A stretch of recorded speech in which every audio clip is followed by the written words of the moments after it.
introduction and bio earlier. I'm not going to read to you this morning just because I haven't had enough coffee to do so in a way that's productive. But I'm just going to talk to you a little bit about my research and about my paper. Let's see who we have in the building so far. Raise your hand if you have your own third ward story. Is there anybody that's been to third ward? Here now we have some guests from out of town and out of state, so we're going to have to help them to understand what third ward means to our community, and I will help everyone to understand what it means to this paper and to this study. I am a proud member still of the community of Third Ward and also of the University of Houston, as mentioned earlier, and there's some other people in the room that I see here that are as well.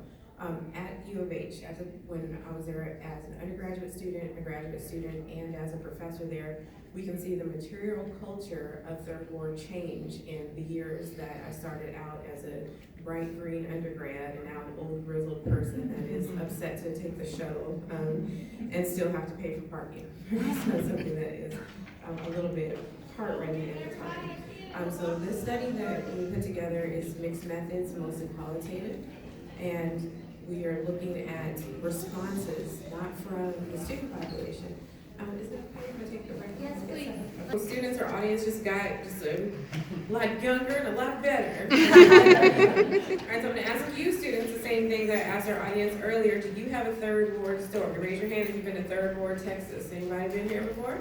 All right, so we're going to talk about it just a little bit. Mention that as an alum and a faculty member at the University of Houston, interacted with the Third Ward community for a long time, and we've seen the affective gentrification on the community in real time while it is taking place. The study that we put together was both an ethnography that was sort of unavoidable as a participant of the community. Any investigation that I would make would include my own biases in it, and what Africana Studies teaches us is that objectivity is at times a facade, and it is something that detracts, or the effort thereof detracts from a true context of whatever study it is that you're putting together.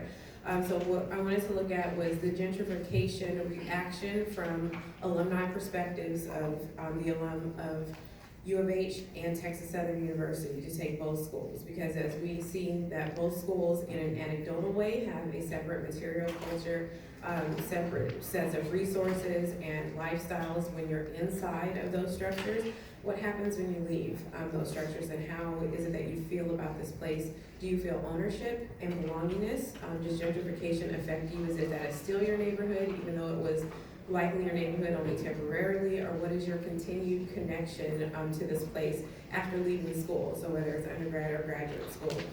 So just to give a little background on those places, both the University of Houston and Texas Southern University were founded in 1927, and that is not coincidental that they would both share the same year, but rather on purpose as one educational institution for whites and one for blacks. TSU is actually the older of the two, chartered first. So if they were to ever incorporate, U of H would have to take the Texas Southern University's name because as first on the charter. When we're looking at both schools, they were never designed to have equity in the neighborhood in which they're represented. Let's give you just a couple of facts in that background now. The endowment of the University of Houston is approaching $943 million. The endowment at Texas Southern is $54 million. We're looking at population totals. We're at 43,000 students at the University of Houston, and TSU has just under 10,000 students. Texas Southern is 80% black, and we think about Africana students at U of H, we have 10% black students are approaching their population value at U of H. When we look at it in an anecdotal way, just as my colleagues and my fellow alumni did, we saw that U of H has lots of cool new stuff going on, lots of buildings, lots of outgrowth. There is a monorail, and Texas Southern University still has the city's oldest housing project on its campus. Okay, so anyone who knows Third Ward knows CUNY Homes, right, and that is still there. So what does that material culture say about your experience while you're there, and how does it influence your remembrance once you've gone? So when it's time for you to donate to your college, and you'll be asked, not after you have been graduated, but 2 weeks before, we'll ask you to start giving back. How does that feel to give back to that culture? So we're looking at the conceptual frameworks that we're polling in this ethnography, and also the qualitative responses.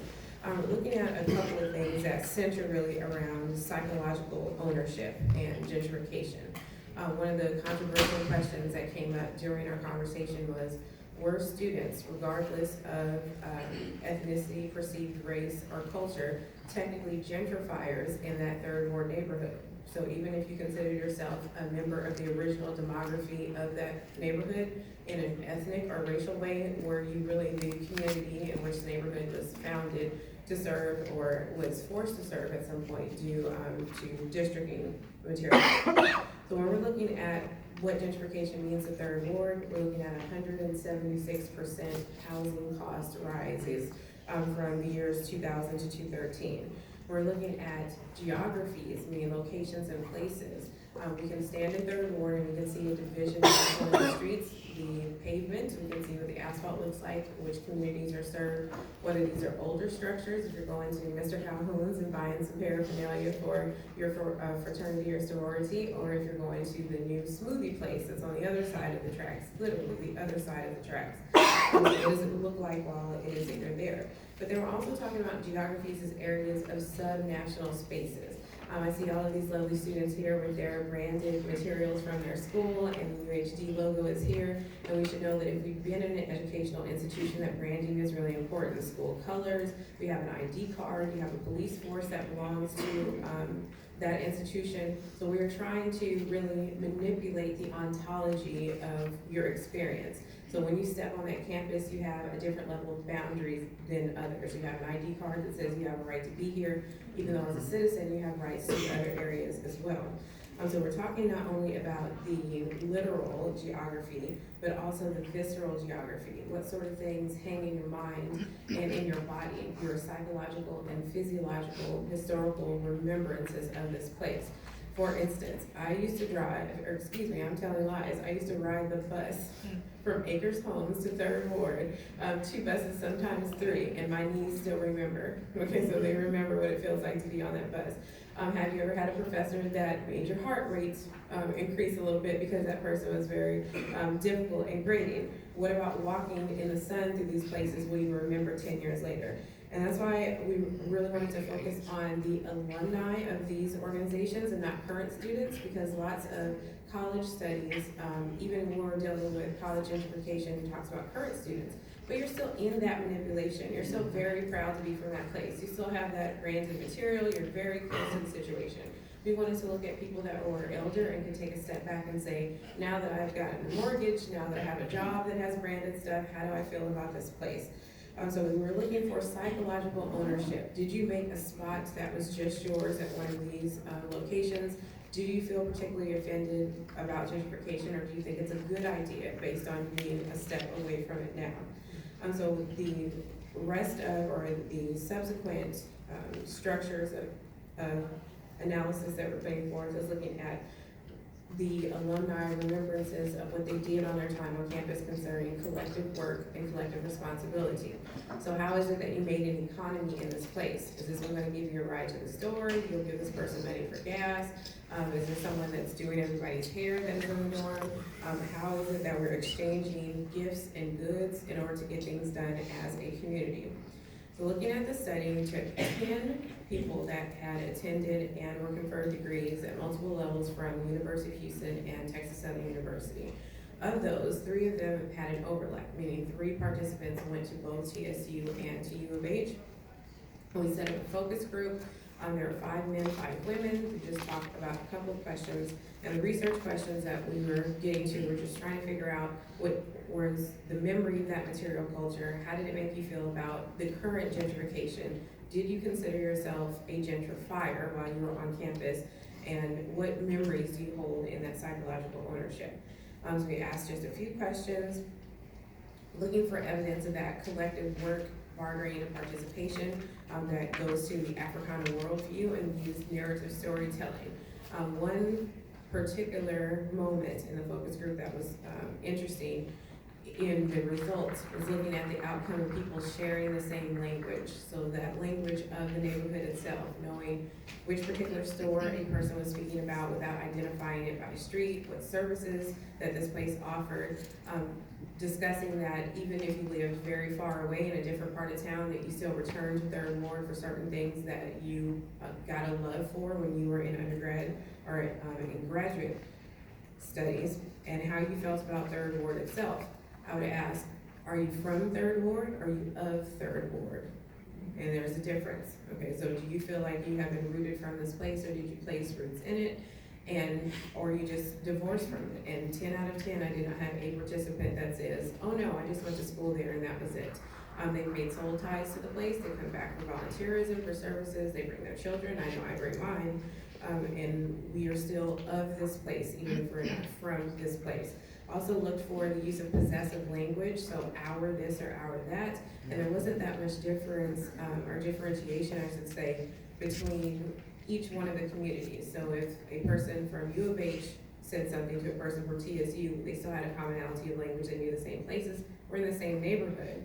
And TSU students always used to come and eat at our campus anyways at U of H. They used to take over our cafeteria and our spaces in our library. Still a little bitter about it. We would go over there too because they had the more live yard, so we would be there at TSU as well. So there is an exchange even between institutional participants there. So as far as those memory levels, psychological ownership, geographies, meaning can you remember what the walk was like? Can you remember what it was to be lost on either campus? Or how do you feel about being in a level of gentrification? That was quite a controversial exchange that we had in the focus group, where I just asked simply, do you consider yourself a gentrifier? And we had a connection amongst at least 5 focus group members that thought that gentrifiers could only occupy one race or ethnicity. And so the answer was, no, we're black. We're not gentrifying this place because we're black people. I said, okay, well, you're a black person, but you're not from Third Ward, and you came here for a certain amount of time. And in the reveal of the conversation, it turns out that we realized these structures were built as locuses of gentrification. They were never meant to sustain the neighborhood. They were never meant for the neighborhood to experience the structures in the same way as the people that they would court to be there every semester, every term. So if you were associated with one of these institutions, you have likely stood in a space that another culture has stood in, and those resources were taken away from that person. So then what's that reconciliation in our community? What does it look like? And we'll notice that our campus organizations that are populated by Africana students and alumni, that they will come to Wheeler Avenue, they will come to Shape Community Center, they will come to the Shrine of the Black Madonna, visiting places that are in Third Ward and the surrounding community, and they will donate time and space and resource to make sure that there is a reconciliation between those communities. So overall, I would love to continue this study and get more participants, add some more framework to it, and also just talk about a greater structure. So not just Third Ward or U of H and TSU, but as lots of colleges are built in areas that are designated urban or have a level of hyper-gentrification, what that means for the participants that are only there for a short amount of time. Thank you so much.